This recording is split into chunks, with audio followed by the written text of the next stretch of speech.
ನೋಡಿ, ನಮ್ಮೆಲ್ಲ 8ನೇ ತರಗತಿಯ ವಿದ್ಯಾರ್ಥಿಗಳೇ, ನಿಮ್ಮ ವರ್ಗ ಮತ್ತು ಘನಗಳು ಅಧ್ಯಾಯದ ಮೇಲೆ ಮುಂದಿನ ಒಂದು ಭಾಗದಲ್ಲಿ ಮುಂದಿನ ಥಿಯರಾಟಿಕಲ್ ಪಾರ್ಟ್ ಏನು ಅಂತ ನಾವು ನೋಡೋಣ.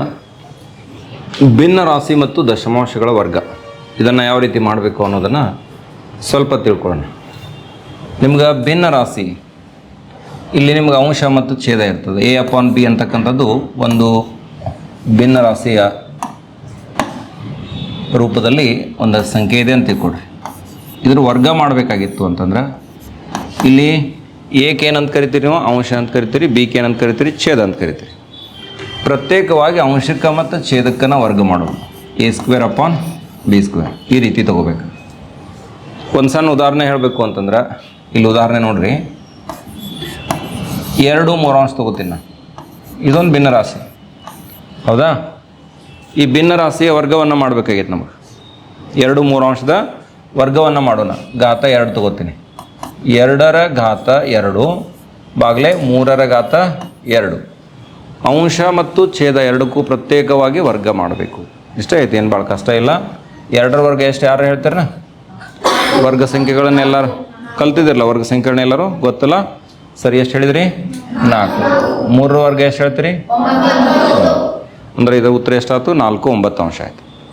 ಇನ್ನು ಹಂಗೆ ದಶಮಾಂಶ ಸಂಖ್ಯೆಗಳಿದ್ದು ಅಂದ್ರೆ ಉದಾಹರಣೆ 0.2 ಐತೆ ಕೊಡ್ರಿ. 2 ಇಲ್ಲಿ ಏನು ವಿವರಣೆ ಐತೆ ನೋಡಿ. ಸಾಮಾನ್ಯ ಸಂಖ್ಯೆಯಂತೆ ಗುಣಿಸಿ ದಶಮಾಂಶ ಬಿಂದುವನ್ನು 2ರಷ್ಟು ಸ್ಥಾನ ಎಡಕ್ಕೆ ಸರಿಸಬೇಕು ಅಂತ ಐತಿ. 0.2 ಸ್ಕ್ವೇರ್ ಅಂದ್ರೆ ಇದರ ಅರ್ಥ ಏನ? 0.2 × 0.2 ಅಂದಂಗೆ, ಹೌದಾ? ದಶಮಾಂಶ ಇಲ್ಲ ತಿಳ್ಕೊರ್ ಮನಸ್ಸಿನಾಗ. ಆವಾಗ 2 ಗುಣಿಸಿದ್ರೆ ಎಷ್ಟು ಬರ್ತೈತಿ? 4 ಬರ್ತೈತಿಲ್ಲ? 2 ಗುಣಿಸಿದ್ರೆ ಎಷ್ಟು ಬರ್ತೈತಿ? 4 ಬರ್ತೈತಿ. ಇಲ್ಲೇನೈತೆ ನೋಡ್ರಿ, 2 ದಶಮಾಂಶ ಬಿಂದುವನ್ನು 2ರಷ್ಟು ಎಡಕ್ಕೆ ಸರಿಸ್ಬೇಕು. ಈಗ 4 ಐತಲ್ಲ, 4.0 ಅಂದಂಗೆ ಎಡಕ್ಕೆ ಬರ್ಬೇಕಂದ್ರೆ ಇಲ್ಲಿ 2 ಸ್ಥಾನ ಬರ್ಬೇಕಂದ್ರೆ ಇಲ್ಲಿ ಈ ದಶಮಾಂಶ ಇಲ್ಲಿ ಕಡೆ ಬರ್ಬೇಕಂದ್ರೆ ಇಲ್ಲಿ ಏನೂ ಇಲ್ಲ ಅಂದ್ರೆ 0 ಕೊಡಬೇಕು, ಇಲ್ಲಿ ಬರ್ತೈತೆ ಅಂದ್ರೆ ಅದನ್ನ ಹೆಂಗೆ ಬರಿಬೇಕು ನಾವೀಗ? 0.04 ಅಂತ ಬರಿಬೇಕು. 0.04 0.2ರ ವರ್ಗ 0.04. ಹಂಗೆ ಇಲ್ಲಿ 1.3 ಐತೆ ತಿಳ್ಕೊಂಡು ಬ್ರಾಕೆಟ್ ಸ್ಕ್ವೇರ್ ಅಂತ ತಿಳ್ಕೊಂಡು. ಇದು 1.3 × 1.3 1.3 × 1.3 ದಶಮಾಂಶ ಇಲ್ಲ ತಿಳ್ಕೊರಿ. 13 169. 13ರ ವರ್ಗ 169 ಗೊತ್ತೈತೆ ನಿಮಗೆ. 2 ಸ್ಥಾನ ಹಿಂದೆ ಬರಬೇಕು. 2 ಸ್ಥಾನ ಹಿಂದೆ ಬರ್ಬೇಕು. ದಶಮಾಂಶ ಇಲ್ಲಾಂದ್ರೆ 169.0 ಐತದ. ಈಗ 2 ಸ್ಥಾನ ಹಿಂದೆ ಬರ್ಬೇಕಂದ್ರೆ 1.69 ಆಕೈತಿ. 1.69 ಆಗ್ತೈತೆ ಅನ್ನೋದು ನಾವು ಗಮನಿಸಿ. ನಿಂಗೆ ಕಾಣಲಿಲ್ಲ ಅಂದರೆ ಆ ಕಡೆ ಏನು ಸರ್ದು ಕೊಡು. ನೀವು ಈ ಮೂಲನವರು ನಿಂಗೆ ಕಾಣಲಿಲ್ಲ ಅಂದರೆ ಇಲ್ಲಿ ಕಡೆ ಏನು ಸರ್ದು ಕೊಡು. ಗಮನಕ್ಕೆ ಬರತೈತಿ. ಈ ರೀತಿ ನಾವೇನು ಮಾಡ್ಬೇಕಂದ್ರೆ ಭಿನ್ನ ರಾಶಿಯ ರೂಪದಲ್ಲಿ ಇರ್ತಕ್ಕಂತಹ ಸಂಖ್ಯೆಗಳದ್ದು ಮತ್ತು ದಶಮಾಂಶ ಸಂಖ್ಯೆಗಳದ್ದು ವರ್ಗವನ್ನು ಮಾಡ್ತೀವಿ ಅಂತಕ್ಕಂಥದ್ದು ಗೊತ್ತಿರಲಿ. ಇಲ್ಲೊಂದಿಷ್ಟು ಪ್ರಶ್ನೆಗಳನ್ನು ಹಾಕ್ಕೊಂಡಿದ್ದೀನಿ, ಇವುಗಳನ್ನು ಬಿಡಿಸ್ತಾ ಹೋಗೋಣ. ಸ್ವಲ್ಪ ಲಕ್ಷ ಕೊಡಿ. ಯಾವ ಸಂಖ್ಯೆಗಳು ಪೂರ್ಣ ವರ್ಗಗಳಲ್ಲ? ಇಲ್ಲೊಂದಿಷ್ಟು ಸಂಖ್ಯೆಗಳನ್ನು ಕೊಟ್ಟಿದ್ದಾರೆ. 256 ಮೊದಲನೇದು ಏನೈತಿ ನಮಗೆ? 256 ಐತಿ. ಎರಡನೇದು ಏನೈತಿ? 289 ಐತಿ. ಆಮೇಲೆ ಮೂರನೇದು ಏನೈತಿ? 418 ಐತಿ. ಆಮೇಲೆ ನಾಲ್ಕನೇದು ಏನೈತಿ ಅಂತಂದ್ರೆ 563 ಐತಿ. ಇದು ಪೂರ್ಣ ವರ್ಗನೋ ಪೂರ್ಣ ವರ್ಗ ಅಲ್ಲೋ ಅಂತ ಹೇಳ್ಬೇಕಾಗಿತ್ತು. ಇಲ್ಲೊಂದು ನಿಯಮ ಐತಿ, ಹಿಂದಕ್ಕೆ ಓದಿದ್ದೀರ, ಅದು ಏನು ಅನ್ನೋದನ್ನು ಇಲ್ಲಿ ನಾನು ಹಾಕ್ಕೊಂಡಿದ್ದೀನಿ. ಸ್ವಲ್ಪ ಲಕ್ಷ ಕೊಡಿ. ಯಾವುದೇ ಸಂಖ್ಯೆಯ ಬಿಡಿ ಸ್ಥಾನದಲ್ಲಿ, ಯಾವುದೇ ಒಂದು ಸಂಖ್ಯೆಯ ಬಿಡಿ ಸ್ಥಾನದಲ್ಲಿ 2, 3, 7 ಅಥವಾ 8 ಇತ್ತು ಅಂತಂದ್ರೆ ಅದೇನಾಗಂಗಿಲ್ಲ, ಪೂರ್ಣ ವರ್ಗ ಸಂಖ್ಯೆ ಆಗೋದಿಲ್ಲ ಅನ್ನೋದನ್ನು ಅಧ್ಯಯನ ಮಾಡಿದ್ದೀರಿ ನೀವು. ಅಧ್ಯಯನ ಮಾಡಿದಿರಿಲ್ಲ? 2, 3, 7, 8 ಇತ್ತು ಅಂತಂದ್ರೆ ಅದೇನಾಗಂಗಿಲ್ಲ, ವರ್ಗ ಸಂಖ್ಯೆ ಅಲ್ಲ, ಪೂರ್ಣ ವರ್ಗ. ಈಗ ಯಾವ ಸಂಖ್ಯೆಗಳು ಪೂರ್ಣ ವರ್ಗಗಳಲ್ಲ ಅನ್ನೋದನ್ನಷ್ಟೇ ಹೇಳ್ಬೇಕಾಗಿತ್ತು ನಮಗೆ. ಇಲ್ಲಿ ನೋಡ್ರಿ, ಈಗ 2, 3, 7, 8 ಎಲ್ಲಿ ಐತೆ ನೋಡ್ರಿ. ಇಲ್ಲಿ ನೋಡ್ರಿ, 3 ಐತಿ, ಇಲ್ಲಿ 8 ಐತಿ. ಇದು ಪೂರ್ಣ ವರ್ಗ ಅಲ್ಲ, ಪೂರ್ಣ ವರ್ಗವಲ್ಲ. ನೇರವಾಗೇನ ಹೇಳಕ್ಕೆ ಸಾಧ್ಯ ಆಗತ್ತೆ. ಏನ ಅದನ್ನು ಯಾವುದೋ ಒಂದು ಸಂಖ್ಯೆಯ ಸ್ವಾಭಾವಿಕ ಸಂಖ್ಯೆ ಘಾತ 2 ಆಗಿ ಇಡಕ್ಕೆ ಬರ್ತೈತಿ ಇಲ್ಲೋ ಅಂತ ಏನು ಚೆಕ್ ಮಾಡ್ಬೇಕಾಗಿಲ್ಲ. ನೋಡಿ, ಬಿಡಿ ಸ್ಥಾನ ನೋಡೇ ಹೇಳೋದು. ಇದು ಏನು ಹೇಳ್ರಿ? ಪೂರ್ಣ ವರ್ಗವಲ್ಲ. ಹಾಂ, ಇಲ್ಲಿ ನೋಡ್ರಿ, ಬಿಡಿ ಸ್ಥಾನದಾಗ ಇವತ್ತನ್ನ ಬಿಟ್ಟು 2, 3, 7, 8 ಬಿಟ್ಟು ಬೇರೆ ಯಾವುದರ ಸಂಖ್ಯೆ ಐತೆ ಅಂದ್ರೆ ಅದು 100% ಪೂರ್ಣ ವರ್ಗ ಆಗಿರ್ತೈತೆ ಅಂತ ಹೇಳಕ್ಕೆ ಬರೋದಿಲ್ಲ. ಆಗಿರ್ಬೋದು, ಆಗದೇನೆ ಇರ್ಬೋದು. ಉದಾಹರಣೆ ಹೇಳ್ಬೇಕಂದ್ರೆ 21 ಏನ ಬಿಡಿ ಸ್ಥಾನದಾಗ 1 ಐತಿ, ಇಲ್ಲಿ ಪೂರ್ಣವರ್ಗ ಆಗಂಗಿಲ್ಲ ಇದು. ಅದ 121 ತಗೊಂಡ್ರೆ ಬಿಡಿ ಸ್ಥಾನದಾಗ 1 ಐತಿ, ಪೂರ್ಣವರ್ಗ ಆಗ್ತೈತದ, 11ರ ವರ್ಗ ಆಗ್ತೈತದ. ಹಂಗೆ ಇದು 9 ಐತೆ ಅಂದ್ರೆ ಆಗತ್ತೈತಂತ ತೀರ್ಮಾನ ತೊಗೋಬಾರ್ದು, 6 ಐತೆ ಅಂದ್ರೆ ಆಗತ್ತೈತಂತ ತೀರ್ಮಾನ ತೊಗೋಬಾರ್ದು. ಆದರೂ ನಿಮ್ಗೆ ಗೊತ್ತೈತಿ 256 16ರ ವರ್ಗ, 289 17ರ ವರ್ಗ ಐತಿ, ಹೌದಾ ಇಲ್ಲ? ಅಂದ್ರೆ ಇದೇನಾಕತಿ ಪೂರ್ಣ ವರ್ಗ ಸಂಖ್ಯೆ ಆಕತ್ತೆ ಇಲ್ಲ? ಇದು ಪೂರ್ಣ ವರ್ಗ ಸಂಖ್ಯೆ, ಇದು ಕೂಡ ನಮಗೇನಾಕತಿ ಒಂದು ಪೂರ್ಣ ವರ್ಗ ಆಗ್ತದ ಅಂತಕ್ಕಂಥದ್ದನ್ನು ನಾವು ಗಮನಿಸ್ತೀವಿ. ಇಷ್ಟ ಈ ನಿಯಮವನ್ನು ನೆನಪಿನಾಗ ಇಟ್ಕೊಂಡು ಹೇಳೋದೈತಿ ಇದು ಪುತ್ರ. ಇಷ್ಟ ಭಾಳೇನು ಕಷ್ಟ ಇಲ್ಲ. ಮುಂದಿನ ಪ್ರಶ್ನೆ ಗಮನಿಸ್ತೀರಿ. ಸ್ಕ್ರೀನ್ ಕಡೆ ನೋಡಿದ್ರಪ್ಪ ಎಲ್ಲರೂ? ಗಮನ ಕೊಡಬೇಕು, ಲಕ್ಷ ಕೊಡಬೇಕು, ನಾ ಏನು ಹೇಳತ್ತೇನೆ ಅಂತ ತಿಳ್ಕೋಬೇಕು. ಹಾಂ ನೋಡ್ರಿ, ಯಾವ ಸಂಖ್ಯೆಗಳು ಸಮಸಂಖ್ಯೆಗಳ ವರ್ಗಗಳಾಗಿವೆ? ಇಲ್ಲಿ ಯಾವ ಸಂಖ್ಯೆಗಳು ಸಮಸಂಖ್ಯೆಗಳ ವರ್ಗಗಳಾಗಿವೆ ಅನ್ನೋದು ಪ್ರಶ್ನೆ ಐತಿ. ಇಲ್ಲಿ ನಾವೇನು ನೆನಪು ಮಾಡ್ಕೋಬೇಕು ಅಂತಂದ್ರೆ, ಯಾವುದೇ ಒಂದು ಸಮಸಂಖ್ಯೆಯ ವರ್ಗ ಯಾವಾಗಲೂ ಏನಾಗಿರ್ತೈತಿ? ಸಮಸಂಖ್ಯೆನಾಗಿರ್ತೈತಿ. ಇಲ್ಲೇನು ಪ್ರಶ್ನೆ ಐತಿ? ಒಂದು 4 ನಂಬರ್ ಕೊಟ್ಟಿದ್ದಾನ, ಯಾವ ಸಂಖ್ಯೆಗಳು ಸಮಸಂಖ್ಯೆಗಳ ವರ್ಗಗಳಾಗಿದ್ದಾವೆ ಅಂತ. ನಾವು ಅಂದರೆ ಇದ್ರಾಗ ಯಾವ ಸಮಸಂಖ್ಯೆ ಅದಾವೆ ನೋಡೋದು? ಯಾವ್ಯಾವ್ದಾವ ಹೇಳ್ರಿ? ಈಗ 324 ಇದು ಸಮಸಂಖ್ಯೆ ಆಗತ್ತಿಲ್ಲ. ಇಲ್ಲಿ ಬಿಡಿ ಸ್ಥಾನದಾಗ 5 ಐತಿ, ಇದು ಆಗೋದಿಲ್ಲ. ಬಿಡಿ ಸ್ಥಾನದಾಗ 1 ಐತಿ, ಇದು ಆಗೋದಿಲ್ಲ. ಬಿಡಿ ಸ್ಥಾನದಾಗ 1 ಐತಿ, ಇದು ಆಗೋದಿಲ್ಲ. ಅಂದರೆ ಉತ್ತರ ಏನು ನಮಗೆ? ಎರಡನೇದು ಅಷ್ಟಲ್ಲ, 324. ಇದು ಏನಾಗೈತಿ? ಸಮಸಂಖ್ಯೆಯ ವರ್ಗವಾಗಿದೆ. ಸಮಸಂಖ್ಯೆ ಆಗೈತಲ್ಲ, ಸಮಸಂಖ್ಯೆಯ ವರ್ಗವಾಗಿದೆ. ಇದೇನೈತಿ? ಸಮಸಂಖ್ಯೆಯ ವರ್ಗವಾಗಿದೆ ಅಂತಕ್ಕಂಥ ತೀರ್ಮಾನಕ್ಕೆ ನಾವು ಬರ್ತೀವಿ. 324 ತಿಳಿತಿಷ್ಟಿದು? ಇಷ್ಟ ಉತ್ತರ ಕೊಡೋದೈತಿ, ಬೇರೆ ಏನಿಲ್ಲ. ಮುಂದಿನ ಪ್ರಶ್ನೆ ನೋಡಿ. ವರ್ಗ ಮಾಡಿದಾಗ ಬಿಡಿ ಸ್ಥಾನದಲ್ಲಿ ಬರುವ ಅಂಕಿಯನ್ನು ಕಂಡುಹಿಡೀರಿ ಅಂತ ಹೇಳಿದ್ವಿ. ಈಗ ಒಂದನೇದು ಏನೈತಿ? 172 ಐತಿ. ಇದನ್ನು ವರ್ಗ ಮಾಡಿದಾಗ ವರ್ಗ ಮಾಡಿ ಉತ್ತರ ಹೇಳೋದು ಬೇಡ ನಮಗೆ. ಇದರ ವರ್ಗ ಮಾಡಿದಾಗ ನೋಡ್ರಿ, ಇದನ್ನು ವರ್ಗ ಮಾಡಿದಾಗ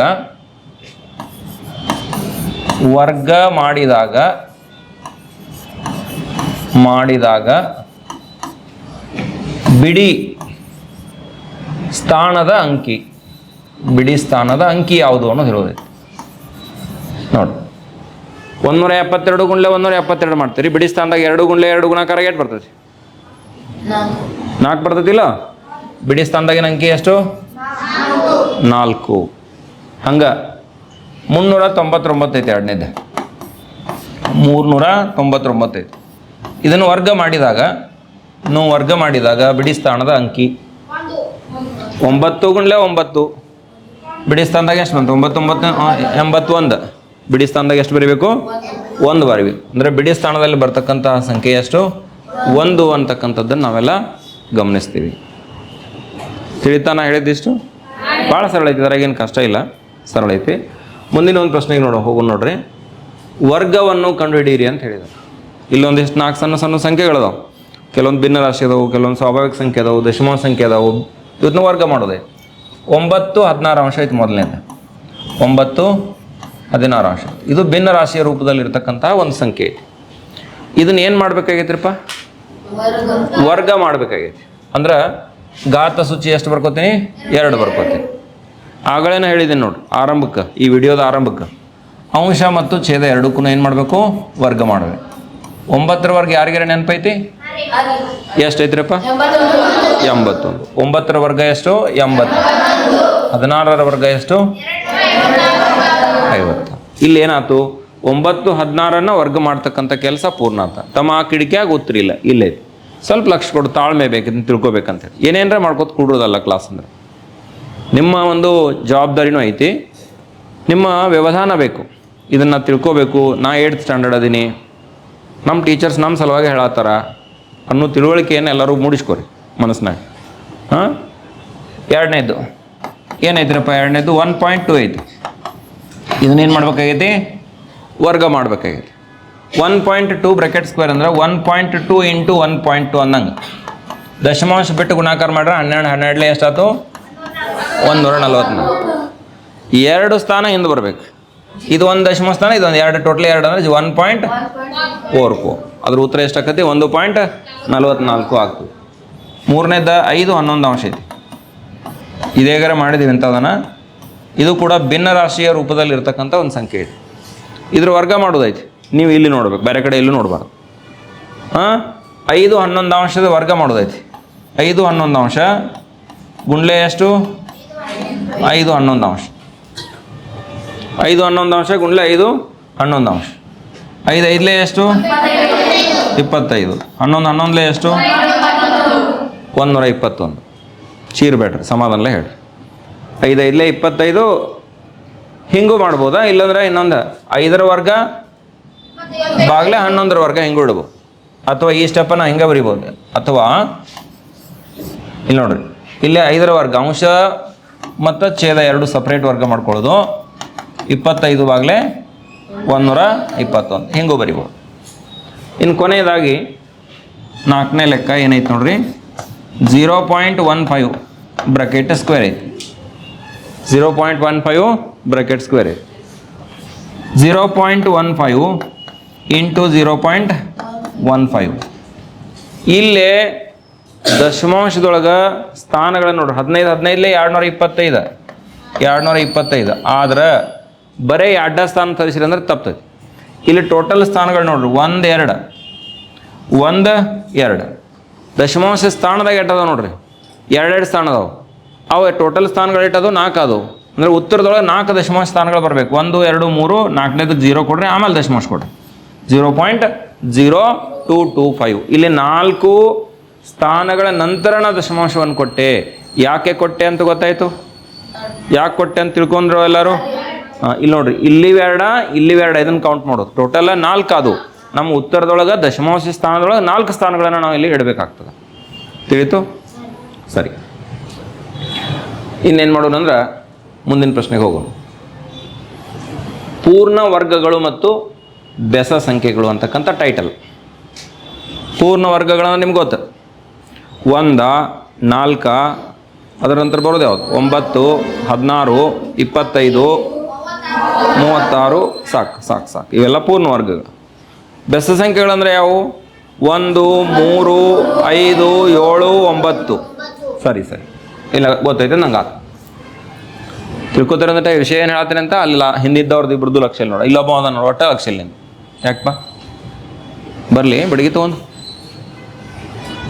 ಇದೇಗಾರ ಹೇಳಿದ್ದೀನಿಲ್ಲ ಲಕ್ಷ ಇರ್ಬೇಕಂತ ಹೇಳಿ. ಯಾಕೆ ಕಾನ್ಸಂಟ್ರೇಟ್ ಮಾಡೋಂಗಿಲ್ಲ? ನಾ ಏನು ನಿಮ್ಗೆ ಸಂಬಂಧಪಡ್ಲಾರ್ದು ಹೇಳ್ತೀನಿ, ನಿಮ್ಗೆ ಸಂಬಂಧಪಟ್ಟಿದ್ದೆ ಹೇಳಾಕತ್ತೀನಿಲ್ಲ. ತಿಳ್ಕೊಬೇಕಲ್ಲ ಎಲ್ಲರೂ, ಹೌದಾ ಇಲ್ಲ? ನೋಡ್ರಿ, 1ರಿಂದ ಪ್ರಾರಂಭಿಸಿ ಅನುಕ್ರಮ ಬೆಸ ಸಂಖ್ಯೆಗಳನ್ನು ಕೂಡಿದಾಗ ಅನುಕ್ರಮ ವರ್ಗ ಸಂಖ್ಯೆಗಳು ಸಿಗುತ್ತವೆ.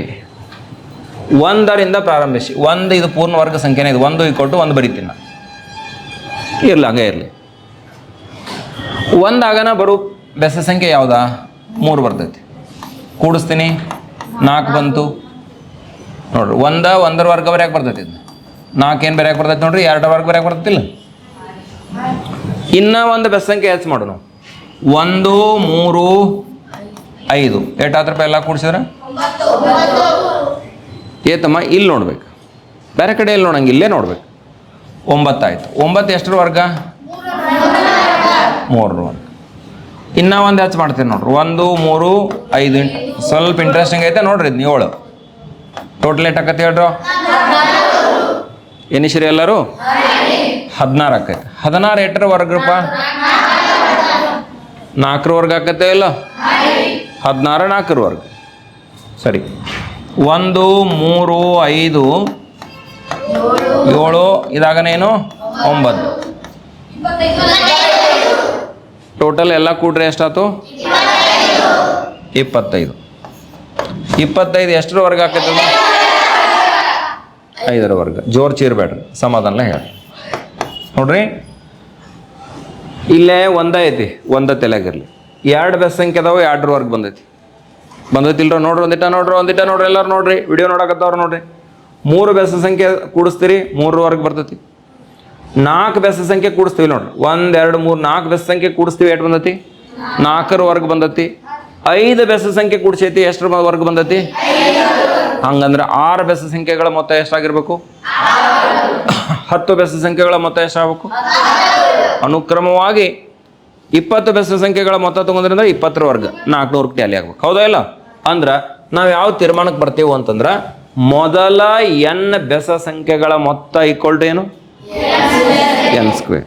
ಒಂದಿತ್ತಂದ್ರೆ 1ರ ವರ್ಗ, 2 ತಗೊಂಡ್ರೆ 2ರ ವರ್ಗ, 3 ಬೆಸ ಸಂಖ್ಯೆ ತಗೊಂಡು ಮೊತ್ತ ತಗೊಂಡ್ರೆ ಅಂದ್ರೆ 3ರ ವರ್ಗ. ಹಂಗ n ಬೆಸ ಸಂಖ್ಯೆಗಳನ್ನ ತಗೊಂಡಿವಿ ಅಂದ್ರೆ n ಬೆಸ ಸಂಖ್ಯೆಗಳ ಮೊತ್ತ ಈಕ್ವಲ್ ಟು ಏನು? ನೆನಪಿನ ಇಡ್ತೀರಿ ಎಲ್ಲರೂ ಒಂದ್ಸಲ ಅಂತೀರಿ, ನಾ ಹೇಳ್ದಂಗೆ ಅಂತೀರಿ. n ಬೆಸ ಸಂಖ್ಯೆಗಳ ಅನ್ರಿ ಮೊತ್ತ n ಸ್ಕ್ವೇರ್. n ಬೆಸ ಸಂಖ್ಯೆಗಳ ಮೊತ್ತ n ಸ್ಕ್ವೇರ್. ಗುಡ್. ಇನ್ನು ಮುಂದಿನ ಒಂದು ಚರ್ಚೆಗೆ ಹೋಗೋಣ. ಇದೊಂದು ಸ್ವಲ್ಪ ಹೊಸದೈತಿ. ತ್ರಿಕೋನೀಯ ಸಂಖ್ಯೆಗಳು ಅಂತ ಬರ್ತಾವೆ. ಇದನ್ನ ತಿಳ್ಕೊಂಡು ವರ್ಗ ಸಂಖ್ಯೆಗಳಿಗೆ ಮತ್ತು ತ್ರಿಕೋನೀಯ ಸಂಖ್ಯೆಗಳಿಗೆ ಏನು ಸಂಬಂಧ ಐತೆ ಅಂತ ನೋಡೋರು. ಇಲ್ಲೊಂದು ವ್ಯಾಖ್ಯಾನ ಹಾಕ್ಕೊಂಡಿದ್ದೀನಿ ನೋಡ್ರಂದಿಟ. ಚುಕ್ಕೆಗಳನ್ನು ಬಳಸಿ ಸಮಬಾಹು ತ್ರಿಕೋನದ ಆಕಾರವನ್ನು ರೂಪಿಸಬಹುದಾದ ಸಂಖ್ಯೆಗಳನ್ನು ತ್ರಿಕೋನೀಯ ಸಂಖ್ಯೆಗಳು ಅಥವಾ ತ್ರಿಕೋನ ಸಂಖ್ಯೆಗಳು ಅಂತ ಕರೀತಾರೋ ಅಂತ ಹೇಳಿದಾರ. ಚುಕ್ಕಿ ಬಳಸಿ. ಈಗ ನೋಡ್ರಿ, ಇಲ್ಲಿ ಒಂದು ಚುಕ್ಕಿ ತಗೊಳ್ಳೋಣ. ಹೌದಾ? ಇನ್ನು ಏನು ಮಾಡ್ತೀನಿ ಅಂದರೆ ನಾನು 1 2 ಇಲ್ಲಿ ಮ್ಯಾಲೊಂದು ತಗೋತೀನಿ. ಎಷ್ಟು ಬಂದು ಇಲ್ಲಿ ಚುಕ್ಕೆಗಳು? 3. ತ್ರಿಕೋನ ಬಂತ ಇಲ್ಲ ಇಲ್ಲಿ? ಇನ್ನೇನು ಮಾಡೋಣ? 1 2 3 ಇದ ಲೈನ್ದಾಗ ಇನ್ನೊಂದು ಚುಕ್ಕಿ ತಗೋತೀನಿ. ಈ ಲೈನ್ದಾಗ ಇನ್ನೊಂದು ಚುಕ್ಕಿ ತಗೋತೀನಿ. ಇಲ್ಲಿ ನೋಡ್ರಿ, ಇದು ಪೂರ್ಣ ಆಗ್ಬೇಕಲ್ಲ, ಇಲ್ಲೊಂದು ತಗೋತೀನಿ. ಹಿಂಗೆ ನೋಡ್ರಿ, ಟ್ರಯಾಂಗಲ್ ಪೂರ್ಣ ಆತಿಲ್ಲ ಇಲ್ಲಿ? ಹಾಂ. ಇನ್ನು 1 2 3 ಈ ಲೈನ್ದಾಗ 4 ಇದು 5 ಹಿಂಗೆ ಈ ಲೈನ್ದಾಗ ಜಕ್ಕೊಂಡೈದು 6. ಇನ್ನು ಮತ್ತೆ ಹೆಚ್ಚು ಮಾಡ್ರಿ, 1 2 3 ಹಿಂಗೆ ಈ ಕಡೆ ತಗೋರಿ 4 1 2 ಇಲ್ಲಿ ನೋಡ್ರಿ 3 1 2 ಆಮೇಲೆ ಈ ಲೈನ್ದಾಗ ಇನ್ನು ಈ ಕಡೆ ಜಗ್ರಿ. ಎಷ್ಟಾದ್ರು ನೋಡ್ರಿ ಎಣಸ್ರಿ. ಇಲ್ಲೇ 1 ಇದು 3 ಇಲ್ಲಿ ಎಷ್ಟು ಚುಕ್ಕಿ ಅದಾವ? 6 ಅದಾವ. ಇಲ್ಲಿ ಎಷ್ಟು ಅದಾವ? ಹಿಂಗೆ ಹೋಗ್ಬೋದಲ್ಲ. 1 3 6 10 ಇತ್ಯಾದಿ ಬರ್ತಾವಲ್ಲ ಇವು. ಇವಕ್ಕೇನಂತ ಕರೀತಾರಂದ್ರೆ ತ್ರಿಕೋನೀಯ ಸಂಖ್ಯೆಗಳು ಅಂತ ಕರೀತಾರೆ. ಇಲ್ಲಿ ನೋಡ್ರಿ, ತ್ರಿಕೋನ ಉಂಟು ಮಾಡ್ತೈತಿ. ಇದು ನಿಮಗೇನು ಉಂಟು ಮಾಡ್ತೈತಿ ನೋಡ್ರಿ? ತ್ರಿಕೋನ ಉಂಟು ಮಾಡ್ತೈತಿ. ಇದನ್ನು ಸೇರಿಸಿದ್ರೆ ಇದು ನಿಮಗೇನು ಉಂಟು ಮಾಡ್ತೈತಿ ನೋಡ್ರಿ? ತ್ರಿಕೋನ ಉಂಟು ಮಾಡ್ತೈತಿ. ಹಿಂಗೆ ಸೇರಿಸನು ತ್ರಿಕೋನ, ಹಿಂಗೆ ಸೇರಿಸನು ತ್ರಿಕೋನ ಐತಿ. ತ್ರಿಕೋನ ಉಂಟಾಕೈತಿ. ಅರ್ಥ ಆಯ್ತು ಹೇಳೋದು? ಇದು ನಡುವಿಂದ ಓದಲ್ರಿ ಅನ್ಬೇಡ್ರಿ. ತ್ರಿಕೋನೀಯ ಸಂಖ್ಯೆಗಳು ಅರ್ಥ ಆಯ್ತಿಲ್ಲ? ಭಾಳಷ್ಟು ತ್ರಿಕೋನಗಳನ್ನ ನೋಡ್ತೀರಿ. 1 3 6 10 ಮುಂದಿನ ಯಾವ್ದು ಬರ್ತೈತಿ ಗೊತ್ತೇನು? 15. ಇವು ತ್ರಿಕೋನೀಯ ಸಂಖ್ಯೆಗಳು. ಅರ್ಥ ಆಯಿತು? ಚುಕ್ಕೆಗಳನ್ನು ಬಳಸಿ ಸಮಬಾಹು ತ್ರಿಕೋನದ ಆಕಾರವನ್ನು ರೂಪಿಸಬಹುದಾದ ಸಮಬಾಹು ತ್ರಿಭುಜದು ಮತ್ತು ಬೇರೆ ಎಂಥ ಬೇಕಂತ ತ್ರಿಭುಜ ಅಲ್ಲ, ಸಮಬಾಹು ತ್ರಿಭುಜವನ್ನು ಉಂಟು ಮಾಡಕ್ಕೆ ಬರ್ತೈತಿ ಆ ಚುಕ್ಕೆಗಳನ್ನು ಬಳಸಿ. ಆ ಸಂಖ್ಯೆಗೆ ಏನಂತ ನಾವು ಕರಿತೀವಿ? ತ್ರಿಕೋನೀಯ ಸಂಖ್ಯೆ ಅಂತ ಕರಿತೀವಿ. ತ್ರಿಕೋನೀಯ ಸಂಖ್ಯೆಗಳು ಅಂದ ತಕ್ಷಣ ನಿಮ್ಮ ತಲೆಗೆ ಏನು ಬರ್ಬೇಕಂದ್ರೆ ಇವು ನೆನಪು ಬರ್ಬೇಕು. ಇಲ್ಲಿ ನೋಡಿರಿ, ಅದ ನಿಮ್ಗೆ ಹಿಂದೆ ಡ್ರಾ ಮಾಡಿದ್ನಲ್ಲ, ಅದೇ ಇಲ್ಲಿ ಇನ್ನೊಂದು ರೀತಿ ರಿಪ್ರೆಸೆಂಟೇಷನ್ ಮಾಡಿ. ಇಲ್ಲಿ 1 data 3 data 6 data 10 data 15 data 1 3 6 10 15 ಇವೆಲ್ಲ ಏನು ತ್ರಿಕೋನೀಯ ಸಂಖ್ಯೆಗಳು. ಸರಿ, ನಾವು ಮೊದಲ 10 ತ್ರಿಕೋನೀಯ ಸಂಖ್ಯೆಗಳನ್ನು ಬರೀನೋ. ತ್ರಿಕೋನೀಯ ಸಂಖ್ಯೆಗಳನ್ನು ಬರೆಯಕ್ಕೆ ಒಂದು ಸೂತ್ರನ ಉಪಯೋಗ ಮಾಡ್ಬೋದು ನಾವು. ಏನಪ್ಪ ಅಂತಂದ್ರೆ TN = nನೇ ತ್ರಿಕೋನೀಯ ಸಂಖ್ಯೆ = n × n + 1/2. ಮೊದಲನೇ ತ್ರಿಕೋನೀಯ ಸಂಖ್ಯೆ T1 = 1 × 1 + 1/2 ಅಂದ್ರೆ ಏನಾಕತ್ತಿದ? 1 × 2 / 2 2 ಕಟ್ತಾ ಹೋಗತಿ. ಎಷ್ಟು ಉಳಿತು? 1 ಉಳಿತು. ಒಂದನೇ ತ್ರಿಕೋನ ಸಂಖ್ಯೆ ಒಂದಾಯ್ತಿಲ್ಲ? ಹುಚ್ಚರ್ಗತ್ಲೆಕ್ ಮಾಡಬೇಡ್ರು, ವಿಷಯ ತಿಳ್ಕೊರಿ. ಪೆದ್ರಗತ್ಲೆಕ್ ಮಾಡೋದು ಅಂತಾರೆ. ಇದು ವಿಷಯವನ್ನು ನಾವು ಇಲ್ಲಿ ಮಂಡನೆ ಮಾಡ್ಬೇಕಂದ್ರೆ ಎಲ್ಲರದ್ದು ಗಮನ ಇರಬೇಕಲ್ಲ. ರೂಢಿ ಮಾಡ್ಕೋರಿ ಕ್ಲಾಸ್ನಾಗ. ಈಗ 8 ಹೊಸವಾಗಿ ಬಂದಿದ್ದೀರಿ ನೀವು. ಹೌದು, ಕ್ಲಾಸ್ನಾಗ ನಿಮ್ದು ಒಂದು 20-25 ನಿಮಿಷ ನಿಮ್ಮ ಮನಸ್ಸನ್ನು ಏಕಾಗ್ರತೆ ಮಾಡಿ ಇಟ್ಕೊಳ್ಳುವಷ್ಟು ಮನಸ್ಸಿಲ್ಲ ಅಂದ್ರೆ ಹೆಂಗೆ? ನೀವು ಸಾಧನೆ ಮಾಡೋರೇನು ಅಧ್ಯಯನ ಮಾಡ್ಬೇಕಂತ ಬಂದಿರಲಿ. ಇಲ್ಲಿ ತಿಳ್ಕೊಬೇಕಲ್ಲ. ಎರಡನೇ ತ್ರಿಕೋನೀಯ ಸಂಖ್ಯೆ ಏನು ಬರೀಲಿ? T2 = ಈ ಸೂತ್ರ ಪ್ರಕಾರ ಹೋಗೋದಿಟ 2 × 2 + 1 / 2. ಈಗ ಏನು ಮಾಡೋಣ? 2 × 3 / 2. ಈಗ 2 ಕಟ್ತಾಕ್ರಿ, ಉಳಿತು ಎಷ್ಟು? 3. ಎರಡನೇ ತ್ರಿಕೋನೀಯ ಸಂಖ್ಯೆ 3 ಐತಿಲ್ಲ, ಆಗಲೇ ಚುಕ್ಕಿ ಹಾಕಿದ್ದು ಅಲ್ಲಿ. ಮೂರನೇ ತ್ರಿಕೋನೀಯ ಸಂಖ್ಯೆ ನೋಡ್ರಿ, T3 = 3 × 3 + 1 / 2. 3 × ಎಷ್ಟು ಬರಲಿ? 4 ಬಾಗ್ಲೆ ಎಷ್ಟು? 2 2 1 2 2 2 3 ಎಷ್ಟು? 6. ನಾಲ್ಕನೇ ತ್ರಿಕೋನೀಯ ಸಂಖ್ಯೆ T4 = 3 × 3 + ಸಾರಿ ಏನು ಬರಿಬೇಕಾಗಿದ್ರ? ಏನು ಬರಿಬೇಕು ನಾ ಈಗ 4 ಬ್ರಾಕೆಟ್ 4 + 1 ಬಾಗ್ಲೆ 2 4 ಗುಂಡ್ಲೆ 5 ಬಾಗ್ಲೆ 2 2 ಒಂದ್ಲೆ 2 2ಲೆ 5 2ಲೆ ಎಷ್ಟು 10 T5 5 into bracket 5 + 1 divided by 2 5 ಗುಂಡ್ಲೆ 6 ಬಾಗ್ಲೆ 2 2 ಒಂದ್ಲೆ 2 ಮೂರ್ಲೆ 5 ಮೂರ್ಲೆ 15 ಬಂದು 5ನೇ ತ್ರಿಕೋಣೀಯ ಸಂಖ್ಯೆ 6ನೇ ತ್ರಿಕೋಣೀಯ ಸಂಖ್ಯೆ T6 6 ಇಂಟು ಬ್ರಾಕೆಟ್ 6 + 1/2 6 ಗುಂಡ್ಲೆ 7 ಬಾಗ್ಲೆ 2 2 ಒಂದ್ಲೆ 2 ಮೂರ್ಲೆ 2 ಒಂದ್ಲೆ 2 ಮೂರ್ಲೆ 3 7 ಎಷ್ಟು ಇದು ಎಷ್ಟನೇ ತ್ರಿಕೋಣೀಯ ಸಂಖ್ಯೆ 6ನೇ ತ್ರಿಕೋಣೀಯ ಸಂಖ್ಯೆ 7ನೇ ತ್ರಿಕೋಣೀಯ ಸಂಖ್ಯೆ T7 7 ಇಂಟು ಬ್ರಾಕೆಟ್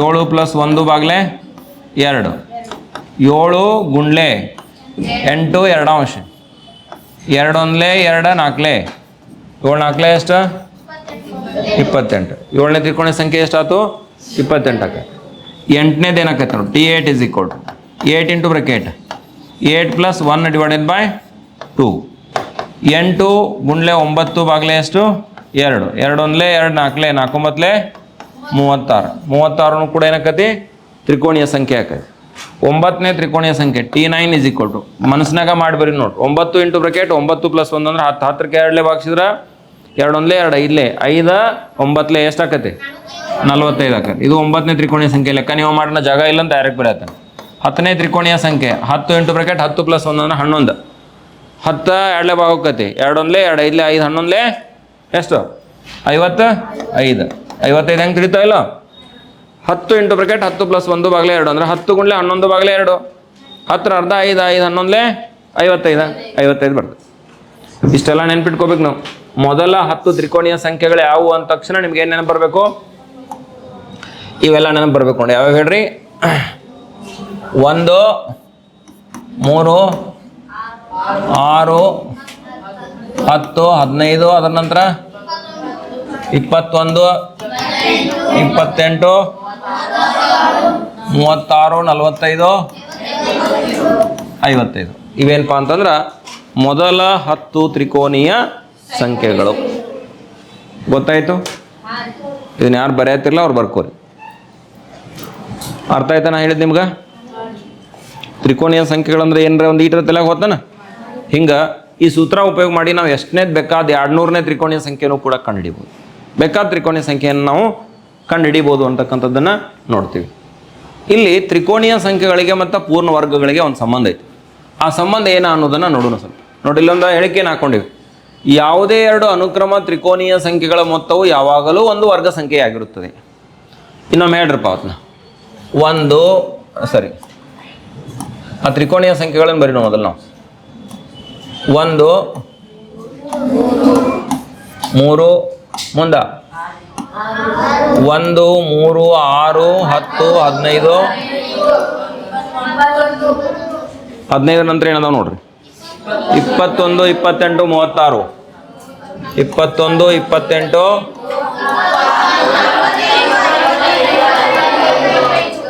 ಇವೆಲ್ಲ ತ್ರಿಕೋನೀಯ ಸಂಖ್ಯೆಗಳು ಇಲ್ಲಿಗೆ ಎಂಡ್ ಆಗಲಿಲ್ಲ ಹಂಗೆ ಮುಂದುವರಿತೈತಿ ಇಲ್ಲೇ ಎಂಡ್ ಆಗಂಗಿಲ್ಲ ಹಂಗೆ ಮುಂದುವರಿತೈತಿ ಲಕ್ಷ ಕೊಡಿ ಯಾವ್ದು ಬೇಕಾದ್ದು 2 ಅನುಕ್ರಮ ತಗೊಳ್ಳೋಣ ಇದನ್ನು ಬೇಕಂದ್ರೆ ನಿಮ್ಗೆ ಸಾಂಕೇತಿಕವಾಗಿ ಇದು 1ನೇದ 2ನೇದ 3ನೇದ ಇದು 4ನೇದ 5ನೇದ ಇದು 6ನೇದ 7 ಇದು 8 ಇದು 9 ಇದು 10 10ನ ಕಾನೂನು ಬರ್ಕೊಂಡೇನೋ ಇದ್ರ ಮುಂದೆ ಅದಾವಿಲ್ಲ ಅಂತಿಲ್ಲ ಈಗ ನೋಡು 1ನೇದ 2ನೇದ ಕೂಡಿಸ್ತೀನಿ T1 + T2 ಕೂಡಿಸ್ತೀನಿ T1 ಅಂದ್ರೆ 3 ಐತಿ ಸಾರಿ 1 ಐತಿ T2 ಅಂದ್ರೆ ಎಷ್ಟೈತಿ 3 ಐತಿ 1 3 ಕೂಡಿಸ್ರೆ ಎಷ್ಟು ಬಂತು 4 ಎಷ್ಟರ ವರ್ಗ ಅನುಕ್ರಮ ತ್ರಿಕೋನೀಯ ಸಂಖ್ಯೆ ಕೂಡಿಸ್ಕೊಂಡು ಒಂದು ವರ್ಗ ಸಂಖ್ಯೆ ಬಂತು 2ನೇದು 3ನೇದು ತಗೋತೀನಿ T2 + T3 3 + 6 ಎಷ್ಟು ಬಂತು 9 ಎಷ್ಟು ಬಂತು 3 ವರ್ಗ ಹಿಂಗೆ ಒತ್ತಾಟಿಗೆ ನಂತಿಲ್ಲ ಜನ ಮುಂದೆ ಜಂಪ್ ಆಗೋಣ 15 21 ತೊಗೊಳೋಣ 5 6 ತೊಗೊಳೋಣ T5 + T6 ತೊಗೊಳೋಣ 5ನೇದ 6ನೇ ತೊಗೋತೀನಿ, ಅನುಕ್ರಮನ ಮತ್ತು ಜಂಪ್ ಮಾಡಂಗಿಲ್ಲ. ಯಾವ್ದು ಬೇಕಾದ್ರೆ 2 ಅನುಕ್ರಮ ತೊಗೊಳೋದು, ಸಪ್ಲ ಮಾಡಲ್ಲ ಯಾವ 5 6 ತೊಗೊಳೋಣ. 5ನೇದು ಎಷ್ಟು ಐತ್ರಿಪ್ಪ 15 ಐತಿ, 6ನೇದು ಎಷ್ಟು ಐತಿ 21 ಐತಿ, 2 ಕೂಡಿಸಿ 36 ಅಂದರೆ ಎಷ್ಟ 6 ವರ್ಗ ಆಕತಿಲ್ಲ. ಅನುಕ್ರಮ 2 ತ್ರಿಕೋನೀಯ ಸಂಖ್ಯೆಗಳನ್ನು ಕೂಡಿಸ್ಕೊಂಡಿದ್ರೆ ಏನು ಬರ್ತೈತ್ರ? ಯಾವುದೇ 2 ಅನುಕ್ರಮ ತ್ರಿಕೋನೀಯ ಸಂಖ್ಯೆಗಳನ್ನು ಕೂಡಿದಾಗ ಅದು ಬರ್ತಕ್ಕಂಥದ್ದೇನು ವರ್ಗ ಸಂಖ್ಯೆ ಬರ್ತೈತಿ ಅನ್ನೋದನ್ನು ನಾವು ತಿಳ್ಕೊಬೇಕು. ಲಾಸ್ಟ್ ಒಂದಿಟ ಮುಂದೋಗಿ ನೋಡೋಣ. 8 9 ತೊಗೊಳ್ಳೋಣ. T8 T9 ತೊಗೋತೀನಿ. T8 ಎಷ್ಟೈತಿ 36 ಐತಿ, T9 ಎಷ್ಟೈತಿ 45 ಐತಿ. 45 36 ಕೂಡಿಸ್ರಿ 89 ಹೆಂಗ್ರಿ? ಹಾಂ ಕರೆಕ್ಟ್ ಹೇಳ್ರಿ ಯಾರು?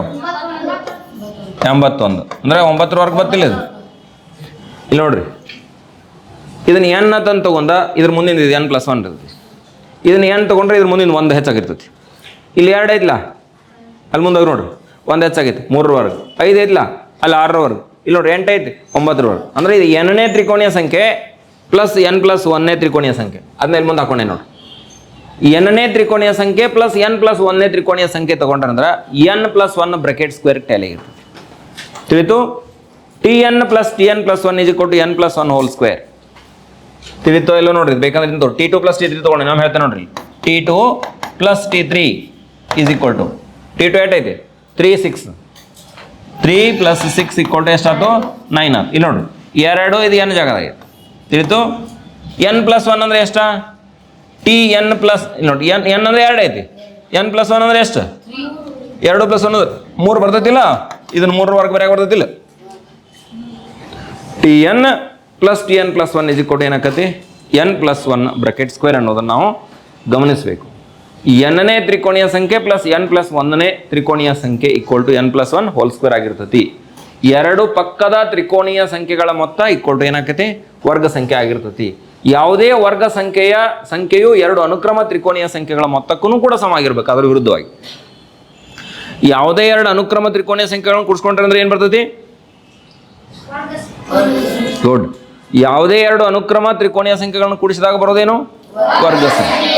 ಯಾವುದೇ ಒಂದು ವರ್ಗ ಸಂಖ್ಯೆಯನ್ನ ಯಾವಾಗಲೂ 2 ತ್ರಿಕೋನೀಯ ಸಂಖ್ಯೆಗಳ ಮೊತ್ತವಾಗಿ ಬರಲಿಕ್ಕೆ ಬರ್ತದೆ. ಅದರ ಉಲ್ಟಾ ತಿಳಿತಲ್ಲ? ಯಾವುದೇ ಒಂದು ವರ್ಗ ಸಂಖ್ಯೆಯನ್ನ 2 ತ್ರಿಕೋನೀಯ ಸಂಖ್ಯೆಗಳ ಮೊತ್ತವನ್ನಾಗಿಯೂ ಕೂಡ ಬರೆಯಲಿಕ್ಕೆ ನಮಗೆ ಸಾಧ್ಯ ಆಗಲೇಬೇಕು. ಇದು ಮಾಹಿತಿ ನಿಮಗೆ. ಇದು ತ್ರಿಕೋನೀಯ ಸಂಖ್ಯೆಗಳು ಮತ್ತು ವರ್ಗ ಸಂಖ್ಯೆಗಳ ನಡುವೆ ಇರತಕ್ಕಂತಹ ಸಂಬಂಧ.